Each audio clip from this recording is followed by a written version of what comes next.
Hi there, folks. Tom here with the Heavily Biased Top 10. Here with the championship week wrap and setting the field for the college football playoff. Today we got the reveal of the championship rankings, and this is kind of what we've been building towards the last several weeks. So we have the playoff field set, and we know a lot more about it.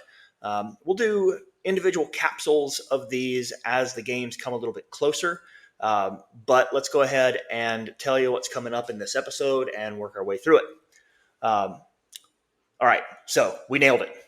We'll talk about the teams that we knew were in and kind of where we thought they were going to be. I did a little bit of a preview of where I thought the floors and ceilings for some of these teams were going to be going into championship week. And as it turns out, my projected top 12 was right on the money. So we're going to do a little bit of these by segment. We'll talk about the buys. We'll talk about the first round hosts. We'll talk about filling out the field, and then get into the biggest argument, the spot between 9 and 10. Rounding out this week, a segment, You Sure That's the Best Plan?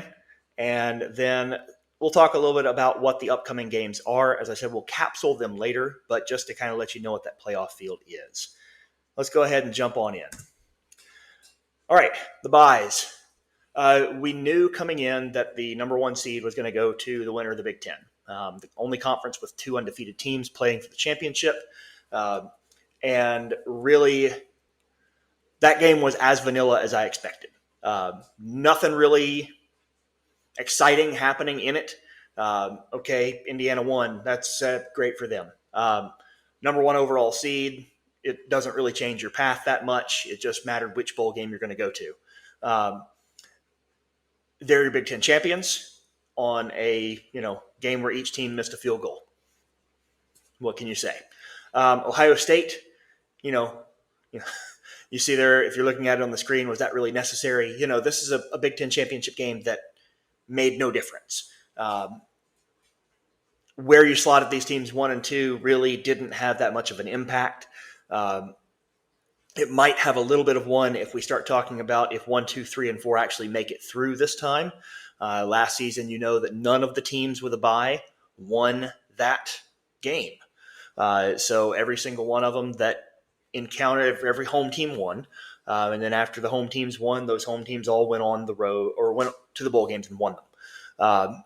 So we don't have necessarily great information from just one single year, but we do know that the buys are a nice little break to get yourself healed, get yourself ready, but it's a long gap between the now and the time that you're going to play again. And your opponent is going to be prepared, ready, and on the field with another team, and then have the opportunity to turn right back around and kind of continue that intensity of practice and that game prep. So the buys matter because playing games is as stressful as playing games are. But at the same time, we are going to see where these teams go. Georgia won the SEC, started out the week in third, stayed in third. Texas Tech won the Big 12. This might be the best team that nobody knows. Most of their wins have been by 20 plus. They have an excellent front six and a couple of interior linebackers who are really playing well. I can't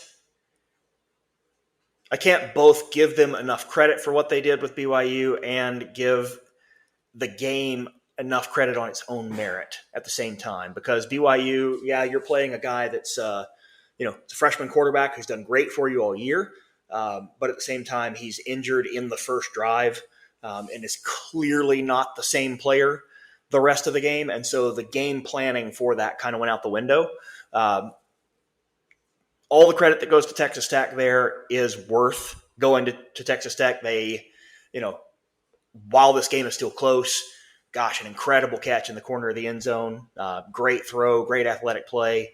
But then the ability to just kind of keep that game close just wasn't there for BYU. And really kind of turn that into a blowout as it became obvious that their quarterback really wasn't a factor in the game. But again, Texas Tech, very strong. The one game they've lost happened when their quarterback was out injured. Other than that, like I said, most of their games they've won by 20 plus. And that includes now both times with BYU. So very strong team, very strong field, 4 very worthy bye teams. First round hosts. We have Oregon and then 3 teams out of the SEC. Do I think that Oregon is any better than any of these 3? Not really.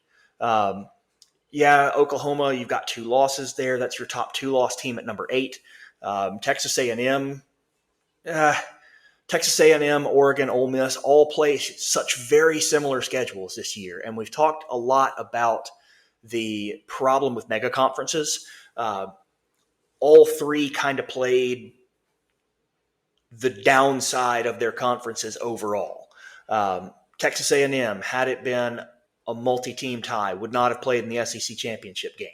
Ole Miss needed a lot of help to get to the SEC championship game because their conference schedules were so weak. Oregon would have made it in a tie because Indiana's was so terrible. But these are your teams that are in. Your 1-loss set that did not make it to their conference championships: Oregon, Ole Miss, and Texas A&M in that order, and then Oklahoma hosting in the 8th spot. Filling out the field, we have Tulane and James Madison. For Tulane, it's going to be a rematch game against Ole Miss. They played this game earlier this year in Oxford. Ole Miss won fairly handily. It will be a slightly different set because that's one of the first games started by Ole Miss's current quarterback. Yes, Ole Miss is going to keep their offensive coordinator. They're going to keep Golding as some continuity. But there is something about changing a head coach that is probably a little bit different. Tulane is going to be in the tail end of a transition of their head coach as well. Both of these guys, the Tulane and James Madison coaches, were picked up by bigger teams. And so they're coaching their way out, something that Kiffin did not do. For James Madison, this is another of those interesting cases when we start talking about what's going on with how this field sets. James Madison has never won a P4 game. So that said, they're a very recent entry to FBS college football. They've been there for 4 years.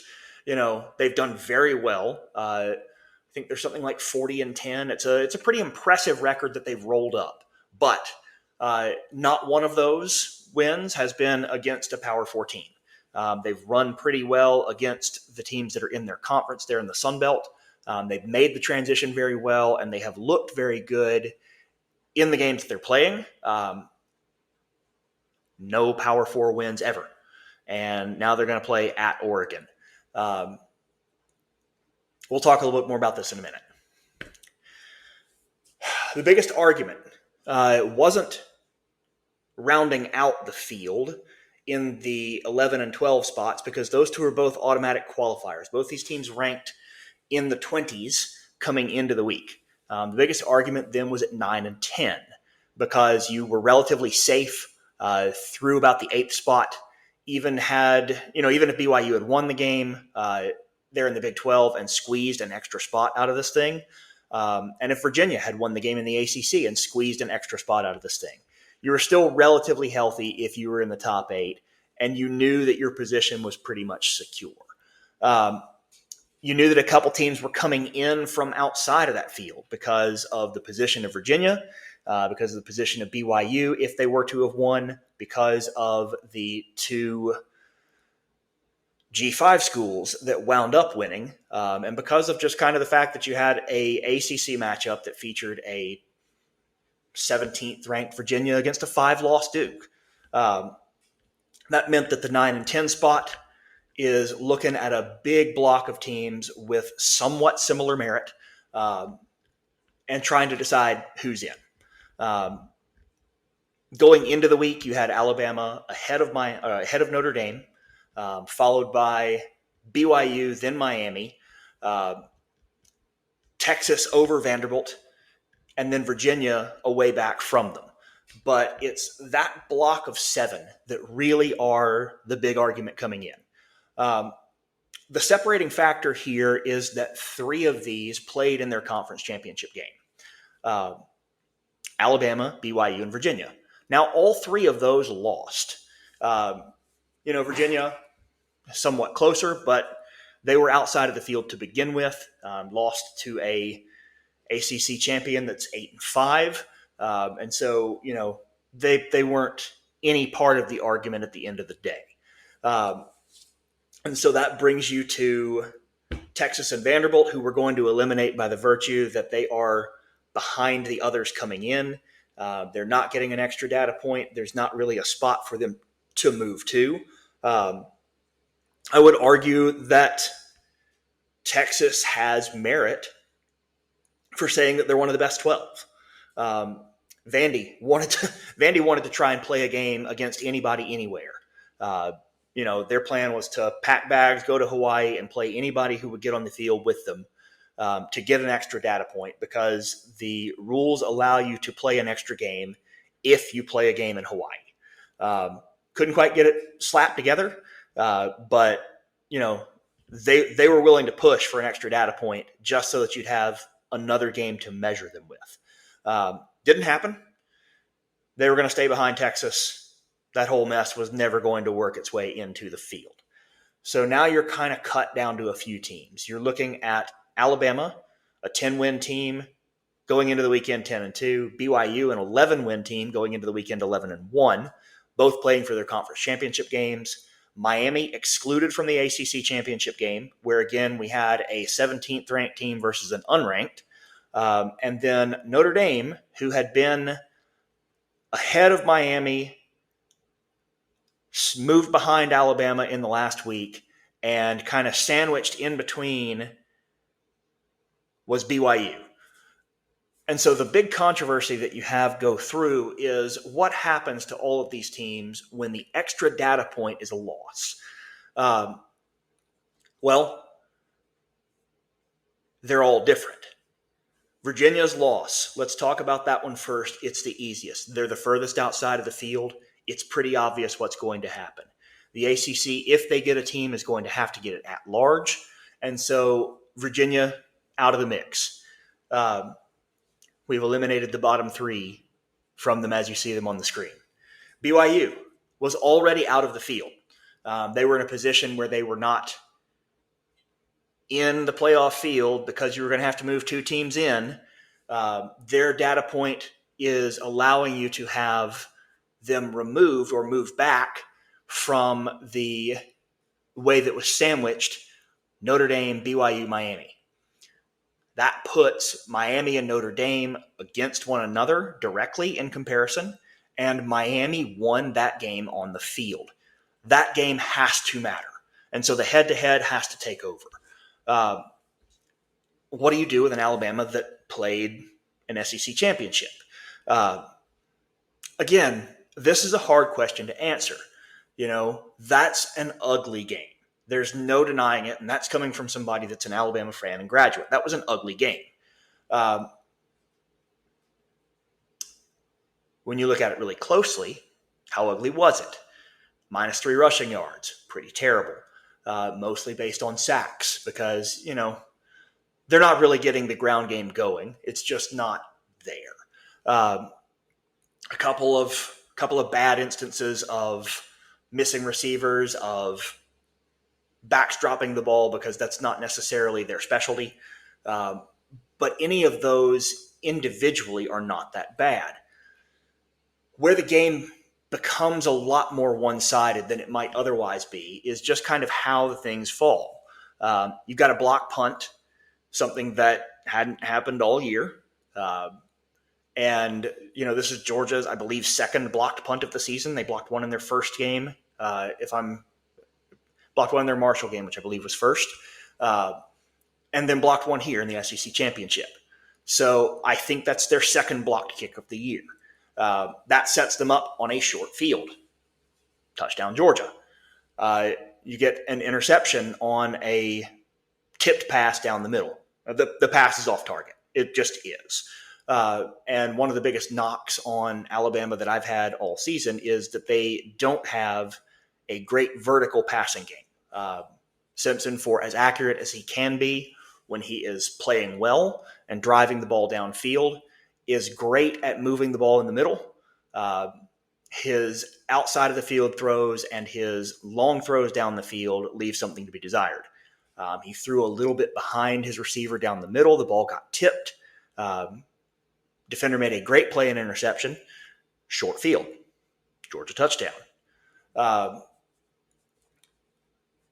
Toward the end of the game, Alabama's pressing. They need something, and they go for it inside their own 20. Long throw to the opposite side of the field, low percentage throw, not a great choice of what you're trying to get accomplished. Georgia gets a turnover on downs inside the red zone. That's a third Georgia touchdown. So there's a lot of kind of mitigating factors there to how that game plays out when if you're a member of the college football selection committee sitting down and watching that game. Defense holds Georgia to only a couple hundred yards. Really, all the points come off a short field. You've got to kind of evaluate that data point too. Still a loss. Still a loss for a team that has been kind of shading back and forth between Alabama and Notre Dame. Notre Dame did not play in a conference championship. They don't play in a conference. They don't have to put up that risk. You've got to award something to playing in that conference championship game. You've got to award some kind of merit to making that risk. And the bottom line is that loss puts Alabama at 2-2 against teams that are in the current top 25. Notre Dame's got one win in the current top 25, and that's against a lower ranked team than any of the teams Alabama has beaten. They've got two losses. Both of those are fairly high up. Both of Alabama's are in the top 10. They've got one bad one, Florida State. That's a team that Miami beat. That's a team that Notre Dame probably would beat very handily as well. That's a team that midseason Alabama would beat very handily because that's not the same team week one as it was the rest of the season. But that said, it's 3 losses. I think that the correct thing happened. I think that the two teams, BYU and Virginia, who were already outside of the bubble, shuffled spots just slightly. That slight shuffle is enough to put Notre Dame and Miami back in direct competition with one another. You have to go on the head-to-head. Notre Dame bumps down 1 spot. Miami comes up 2 as a result. BYU moves down 1 spot. Miami is the last team in the field, with the 2 teams behind them that come in as automatic qualifiers, setting your field 9 Alabama, 10 Miami. I had them flipped. I thought that was going to be Miami that wound up in the 9 spot, but that's just where I had things going in. Anyway, I think it's the right call because that's just kind of how these games have to play out. I think it's the wrong call that the ACC didn't put Miami in the ACC championship game. That's another of those things that would have dramatically changed this. If the rules exist such that the ACC is allowed to supplant Duke, who, let's face it, that's a 7-5 team. Duke, being in that championship game, lost out on the ACC having an automatic bid. If Miami is in as an automatic, this is not a conversation because it pushes Tulane to the one spot for a G5. JMU doesn't get in because there's not another automatic that's left. It opens up an at-large, and Notre Dame makes the field. And we don't question how this works. But this is what we agreed to. This is something that we sat down with the 9 conference commissioners and the athletic director of Notre Dame. That's a statement that I never want to hear again. But that's what they agreed to, and that's where we are. So, in the wake of that, Notre Dame is elected to skip bowl season. They're so incensed by the fact that they got bumped down and moved out of the playoff that they're just not going to play a bowl game. And that's their right. They're a 10-2 team. That's their right to refuse to play in a bowl game they don't find meaningful and don't care about. Okay, that's fine. Is that the right call for a program? No, not by any stretch. You're missing out on the extra days of bowl prep, which is a great place to get a ton of reps for guys, especially guys that are going to move into starting roles for you. You can evaluate a lot of people who you might not have gotten to evaluate the same way during the season. You're going to have some people who sit the bowl game, some people who are going to opt out and do the NFL thing because this bowl game doesn't count for anything. And so you're going to have opportunity to see some of these guys who are not going to be impacted on a red shirt or anything anymore. Get them out there, evaluate them, practice them, play them. No, they've elected not to do that. We're not going to participate in that party. Those kids missed out on that practice. Not that Notre Dame cares, but that's a hit to their athletic department budget. Being an independent, they get all the money that comes in from the bowl game, and being a number 11, they were going to get a good bowl game. You're going to get one of the remaining of what you're, essentially the New Year's Six. You're going to get a great game, and you're going to get good money out of it. They don't care about that. The optic here is really, really poor. And one of the things that we want to look at, and I think really needs a lot of thought that maybe has not been put into this when we have a decision like this, is that Notre Dame needs the conferences, the big conferences, way more than they need Notre Dame. Okay, they've got a sweetheart deal with NBC for broadcasting. Don't care. I didn't watch a single one of the games when they played the bottom-ranked teams in the ACC, or when they played the bottom team of the Big Ten, or when they played the bottom team of the SEC. I was unconcerned that they would beat Navy, that they would beat Boise State. USC, okay, that's great. That's a game that might be worth watching. Stanford, don't care. Those conferences don't need that money game. They don't need that potential loss. They're in a position where they could easily either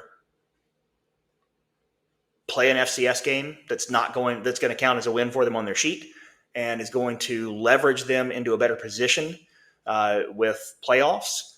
Play another P4 game. Get yourself a crossover game. Get a game midseason where some of these ACC teams, because you've got 17 of them, get an opportunity to play somebody from the Big Ten, from the Big 12. They play enough SEC teams, and they went 11. The ACC went 4-11 against the SEC. I don't think they want to do that much more of it. The bottom line is a 5-game scheduling deal with the ACC matters more for Notre Dame than it matters for the ACC. The traditional rivalry games that you get with Stanford and Southern Cal, are they really?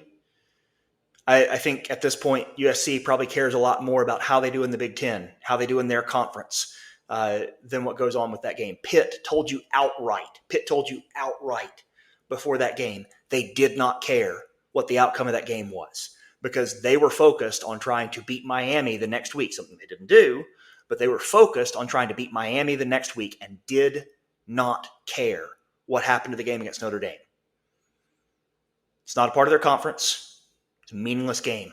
The only thing that mattered to them is if they get the opportunity to make it to the ACC championship. The bottom line is Notre Dame needs the conferences much, much more than the conferences need Notre Dame, and it is far, far past time for the conferences to shoulder them out. The merits of a conference are big, and these super conferences, I agree that these are a little bit too big. I agree that there's things that need to change about how conferences work. One of the things that needs to change is how things like tiebreakers in a conference work. You need to have some executive decision built in. There's no good reason why Miami isn't playing in the ACC championship game, why Duke is there instead. I realize that that's built around scheduling and fairness and the idea that if you played a little bit harder schedule through you know what? It's a 17-team conference. And if you're only going to play half of it, this is the result that you're going to have sometimes. And you can either have it where, hey, we won the games that were on our schedule, or you can have it where there's some executive decisioning and we take that into account. But we're going to do what's in the best interest of the conference overall. Merits of a conference are quite high. In years that you're bad, it's revenue sharing. In years that you're great, it's pulling somebody along. There's not merit to allowing people to stay independent, and there's not merit to pulling them along with you. Upcoming games. The 19th is going to see the first game of the college football playoff, and that is going to be Alabama at Oklahoma. Going to be an interesting one, a rematch of a season game from only a few weeks ago that Oklahoma won in Tuscaloosa. Put all things on an even, put all things even, right? Oklahoma over the course of the season doesn't average 3 turnovers in a game. Neither does Alabama. Oklahoma doesn't average +3. Alabama doesn't average -3. You leverage those out of the way. Alabama's defense absolutely locked down Oklahoma for the majority of that game. If that defense travels and does well, this could be another situation where we have a very tough game slated between two teams that are pretty evenly matched. If Alabama's offense can get rolling the way that they did in the middle of their season, they're going to be a tough out. And they've got a couple of weeks to figure that out. Oklahoma is a good team. Oklahoma is a very, very solid defensive team. To their credit, they created those turnovers, and they did so down the stretch of their season. They had several games toward the back end of their season they won where against their own normals, where they were positive several turnovers during games, and each of those times they won. And so this is one of those where, it's going to be an interesting battle. That's the opener. The winner of that moves on to play Indiana in the Rose Bowl, that being kind of the prize for being the Big Ten winner. On the 20th, Miami and Texas A&M, the two teams that beat Notre Dame to start the season. Again, cool intrigue, nice tie-in. It's Miami at Texas A&M, the winner to play Ohio State in the Cotton Bowl. Very interesting to have that game in College Station. You've got Carson Beck, a very familiar to the SEC quarterback, going and playing in an SEC stadium. Texas A&M, really solid team. Wasn't able to open it up and do the things that they would have liked to against Texas. But I think that the back end of Miami's defense is not as good as what Texas was able to put on the field. The front seven is, but I'm not sure if the back end is quite the same challenge. They are very capable of stressing a defense both horizontally and vertically, and really kind of making you stretch and figure out where things are going. Miami, again, led by a fantastic quarterback who has a lot of experience, should be a very interesting game. Tulane at Ole Miss. This is a rematch of very beginning of the season.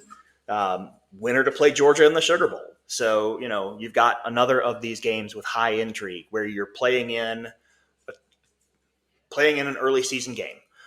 Two teams, Ole Miss, who has transitioned off of Lane Kiffin as a coach, and Tulane, who will wind up transitioning away from their coach as well once the playoff is done. Winner plays Georgia. So we're going to wind up in the Sugar Bowl for that one. And then finally, rounding out the 20th, you're going to have James Madison playing at Oregon. This is easily the largest game James Madison will have played in their 4 years of FBS football. I think Oregon can probably name a score. For what James Madison has done, they've done it in the Sun Belt and playing almost exclusively teams from other G5s. And I said this last week, the difference between playing a G5 schedule, or predominantly G5 schedule, and playing a predominantly P4 schedule. I expect that a very middle of the pack Power 4 team runs just about absolutely roughshod over a P4 schedule, almost with ease. Auburn, for example. Yeah, okay. Auburn's 5-7. They lost 2 games there in the SEC to kind of middling teams. They beat Baylor. They beat everybody else they played outside of it. They won one non-FBS game. Their 5 other losses in the SEC are to teams ranked in the top 15. I'm not going to pretend that Auburn team does any worse than James Madison or Tulane if you put them in either the AAC or the Sun Belt. South Carolina, probably the same way. You probably don't get that same respect if you're Purdue or if you're Boston College, teams that won only a couple of games. But for the most part, even teams that are in the bottom quartile of the P4 are teams that should finish 9 wins or higher in G5. And so I think that you're going to see a rout there for James Madison and Oregon. And I find that very sad because the bottom line is that if you had done this right and you had put Miami against Virginia and let that be the ACC championship game, Tulane, who is a decent team and has played very well, becomes your only G5 qualifier. They get the automatic. Miami gets the automatic. James Madison is squeezed out. Miami is no longer on an at-large, and Notre Dame makes this field. But that's what you agreed to. So you want to go take your ball and go home? Go right ahead. The big conferences do not need you. We will come back in about a week and talk a little bit more about capsules for these games. But for now, that is a wrap for setting the field for the college football playoff. We'll see you next time.